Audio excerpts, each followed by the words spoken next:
Today we're gonna make Kapitan Chicken Northern style. I remember a few years ago I uploaded a Kapitan Chicken recipe, but that is more toward the southern part of Malaysia. So today's recipe is slightly different from that one. It's a little bit of a Thai influence. So without further delay, let's make together. I always like to start off the chicken by marinated chicken first because it takes some time. So these are the drumstick that I got it from the market, and I add some salt in it and also turmeric powder. The goal of adding the turmeric powder is to provide some color to the chicken, in which Kapitan Chicken is yellowish, and that is a signature color of Kapitan Chicken. Now you can use any part of chicken, not only drumstick, but I prefer using drumstick because it's juicy and tender. And if you like to use chicken breast, yes, you can do so, but it is slightly tougher than using chicken thigh. And also because of the bone, that will release flavor.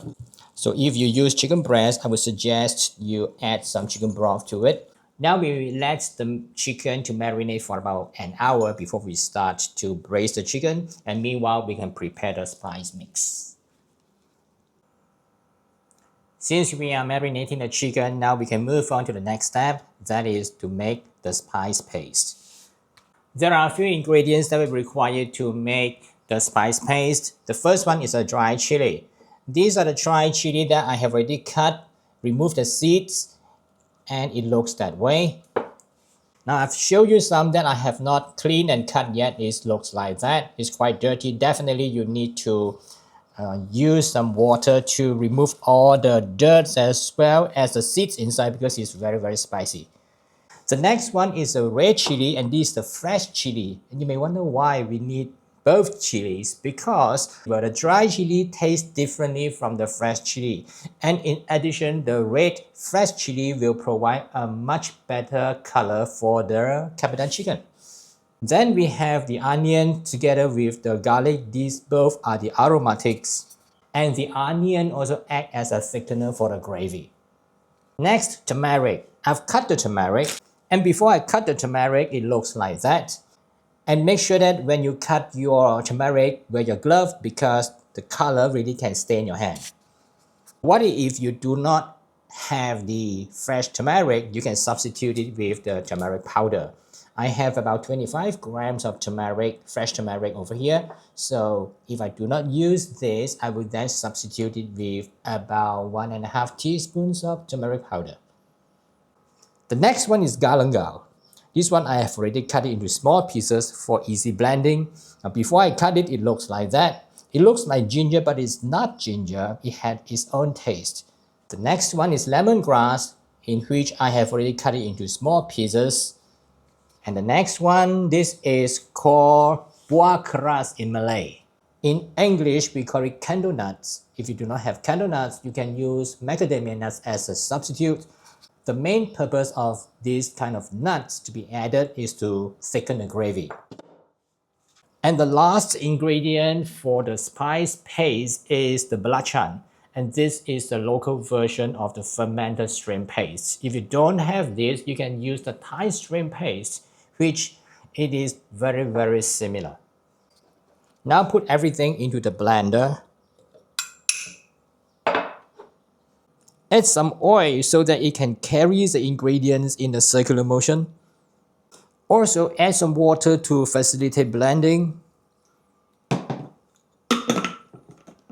And then blend all these ingredients into a fine paste. Let's saute this spice paste until it becomes fragrant before we cook it together with the chicken.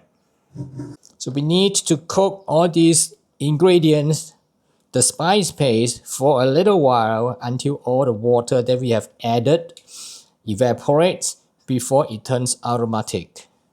We need to stir it constantly or else the spice paste can burn easily. Now you can see that the color has become slightly darker and the amount becomes slightly less and become thicker. Now the volume has reduced to about half of the original volume and the color has turned much darker now. Most of the water that we add initially during blending has already evaporated. And I think we do not have enough oil. I add just a little bit more. Now you can see there's oil that is actually separated from the paste, bubbling at the side. That means that most of the water has already evaporated, and now you can really smell the aroma rising up. The color has changed from very light color to quite a dark brown. So it is done now. Add the chicken into the pan and mix together with the spices. Okay, now we need to season it, and we have added the salt to the chicken during marinating, so I don't need to add any more salt, but I would like to add some sugar to balance the flavor.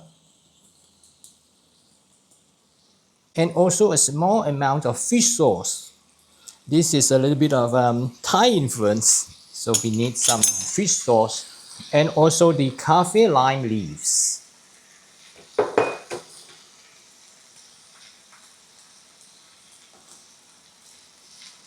Add some water, just enough to braise the chicken.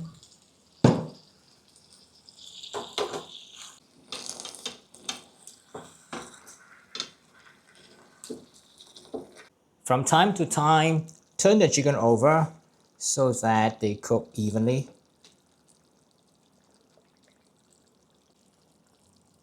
Okay, it is already up to 75 degrees Celsius, which means that the internal of the chicken is now fully cooked. I remove all the chicken first because I do not want the chicken to become overcooked. I want to keep the chicken juicy and tender. And then reduce the liquid, the braising liquid, to become much thicker. Then only I will add back the chicken to it. By doing so, I'll be able to thicken the gravy without overcook the chicken. Now it is also the time to add the coconut cream. I have the coconut cream which is from the box, which is very thick.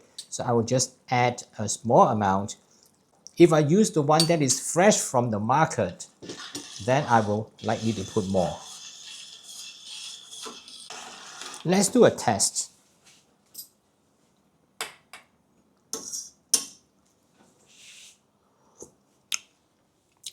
Need to add a little bit of salt.